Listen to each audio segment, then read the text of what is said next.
आमचे सरसंकट कर्जमाफी, परत ओला दुष्काळ जाहीर करावा, कारण हेच देवेंद्र फडणवीस साहेब म्हणले होते की ओला दुष्काळ जाहीर करता येतो।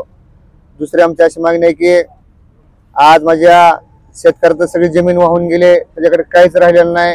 सोयाबीनचं नुकसान झालेलं आहे, 50,000 रुपये हेक्टरी सोयाबीनला आणि 1 लाख रुपये फळबागेला। परत आमची तिसरी चौथी मागणी अशी आहे की मुख्यमंत्री साहेब एकीकडे पवनचक्की विरोध आपलं ते शक्तीपीठ तुम्हाला विरोध करते आणि तिकडे तुम्ही 1,00,000 कोटी रुपये तळा तुम्ही खर्च करताय। ते जर पैसे थांबवून माझ्या शेतकऱ्याची सरसकट कर्जमाफी केली तर बरं होईल।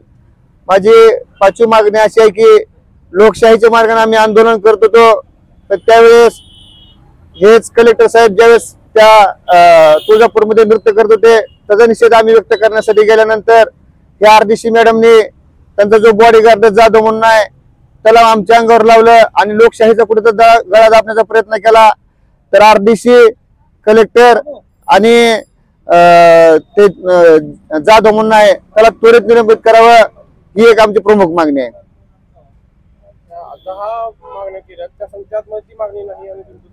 मी निवेदनात ती मागणी आहे की माझी फक्त विषय भरकटल म्हणून डिजिटल वरती मागणी घेतलेली नाही, ती डिजिटल वर शेतकरी मागणी आहे। तर ज्यावेळेस मी मुख्यमंत्री असेल, गृहमंत्री असेल, महसूल मंत्री असेल त्यांना जाऊन मुंबईत मी निवेदन दिलेलं आहे आणि ते माझी महत्वाची, ते पण माझी महत्वाची मागणी। फक्त शेतकऱ्याचा विषय तर दुसरीकडे होईल म्हणून ती मागणी मी डिजिटल वर घेतलेली नाही, पण माझी मूळ मागणी तीच आहे।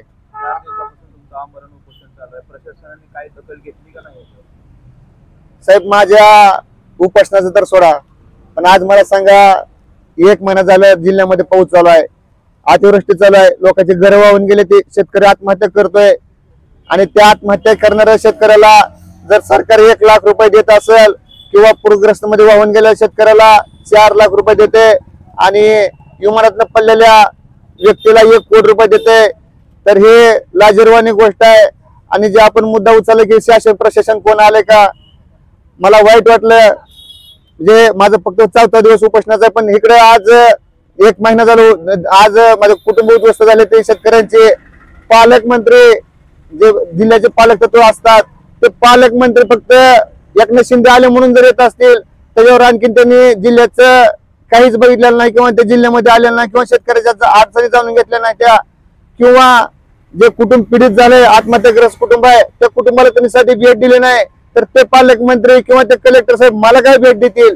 त्याच्यामुळे मला त्यांच्या भेटीची अपेक्षा नाही। त्यांना जर भेट द्यायची असेल तर त्या पीडित कुटुंबाला त्यांनी भेट द्यायला पाहिजे होती। माझी सरकारकडे एकच मागणी आहे की आता ही सगळ्या जगाला पोशिंदा जगवणारा शेतकरी आज इतका अडचणीत आहे, मग ही सरकार म्हणजे झोपीचं सोंग का ह्या सरकारने घेतलंय आणि ह्या शेतकऱ्याकडे का ही सरकार बघत नाही? मुळात म्हणजे मला हे सांगायचंय की तुम्ही ज्यावेळेस तुमची गरज असते त्यावेळेस तुम्ही लाडकी बहीण म्हणून आमचा वापर करता आणि ज्यावेळेस तुम्ही मतदानाने निवडून येता त्यावेळेस लाडक्या बहिणीचा तुम्ही विचार करत नाही। आज माझा सगळा शेतकरी बांधव रोडवर आलाय, सगळे त्यांचे जनावर वाहून गेलेत, आज सगळ्या सोयाबीन सगळ्या मातीन खडाना खडा धुवून गेलाय आणि तुम्ही फक्त 8,000 रुपये शेतकऱ्याला मदत करताय का? तुम्ही भीक देताय का? तुम्हाला शेतकरी भीक वाटायलाय का? आणि 5 किलो धान्य तुम्ही वाटप करायला चालू केलंय। जर आमच्या खड्यावर जर कोण मागायला आलं तर आम्ही त्यांना 10-10 किलो देतोय, म्हणजे तुम्ही एक शेतकऱ्याची थट्टा लावलाय का? पण ज्या ह्यानं तुम्हाला खुर्चीवर बसवलंय त्याच हिमतीनं आम्ही कॉलरला खाली खेचून देखील खाली बसू शकतो, पण आम्ही शांत आहोत म्हणून संत नाही।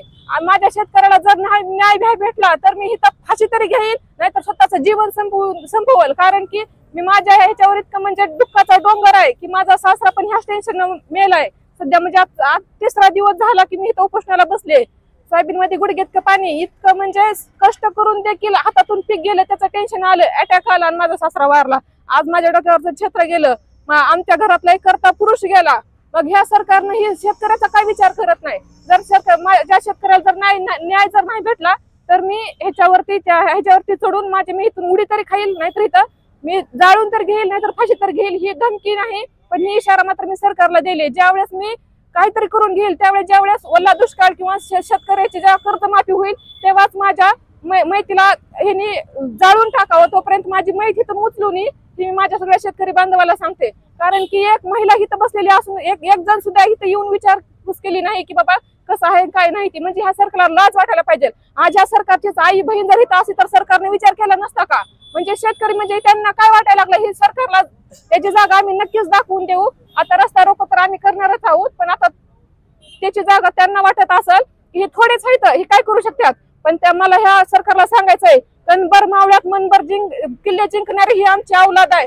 वाघाच्या जबड्यात घालून हात मोजितो त्या जे दात, ही आमची मर्द मराठीची जात आहे. आम्ही जोपर्यंत लढा जिंकत नाव तोपर्यंत आम्ही मैदानातून माघार घेत नाव. ही सरकारला मी आणखीन बी डबल सांगायला की तुम्ही लवकरात लवकर माझ्या शेतकऱ्याची मागणी मान्य करा.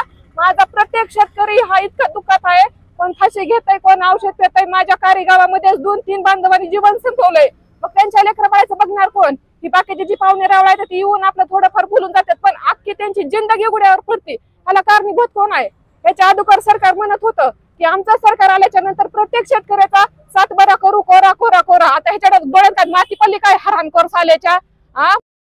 फक्त दिस अगर आम्ही तुझ्या तिथं मंत्रालयावर येऊन तुझी जागा तुला जरा लाज वाटू द्या. इथं आज तुमचा एक बांधव इतकं जीवावर उद्धार होऊन उपोषण करताय आणि तुम्ही हातातली कामं सोडून आज इथं येऊ शकत नाही.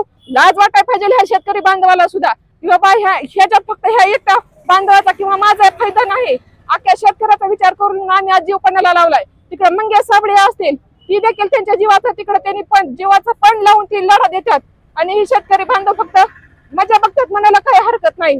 पण काय हरकत नाही, जेवढे आम्ही एवढे आहोत ना तेवढे पण ह्या सरकारला जर पूर्ण उरायचं म्हणलं तरी बस होतं. जय जवान जय किसान.